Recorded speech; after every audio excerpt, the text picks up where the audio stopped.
This might sound like a weird combination. Trump, Putin, and fuel prices in Australia.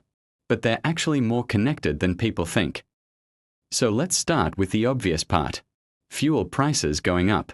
In Australia, and honestly in a lot of places, fuel has been getting more expensive, more unstable, and just harder to rely on. And most people just blame it on inflation or companies. But it's way bigger than that. A lot of it comes down to global politics.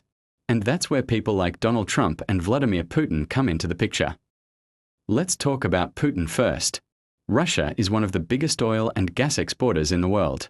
So when something happens involving Russia, especially conflicts or tensions, it affects global fuel supply. Less supply, more uncertainty. Prices go up. It's that simple. Now with Trump, it's a bit different. When he was in power, his policies were very focused on energy independence, especially for the US. Things like pushing for more domestic oil production, reducing reliance on other countries, and changing how the US deals with global energy markets. And the US plays a massive role in global fuel pricing. So when US policies change, even if you're in Australia, it still affects you. Now bring those two things together. You've got global tension involving Russia, shifting US energy policies, and a world that relies heavily on fuel. That creates instability. And when there's instability in supply chains, prices spike. So where does Australia come into this? Australia doesn't control global oil prices. It relies a lot on imports and global markets.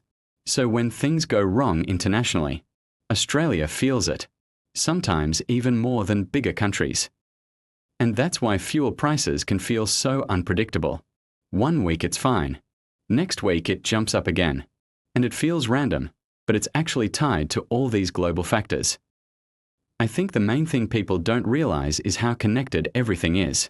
Like decisions made by world leaders, literally on the other side of the planet, can affect how much you pay at a petrol station. And it's not really something that gets fixed quickly, because it's not just one issue. It's politics, economics, supply chains, all mixed together. So yeah, Trump, Putin, and fuel prices in Australia might sound unrelated at first, but once you look at it properly, it actually makes a lot more sense. Anyway, that's just my take on it.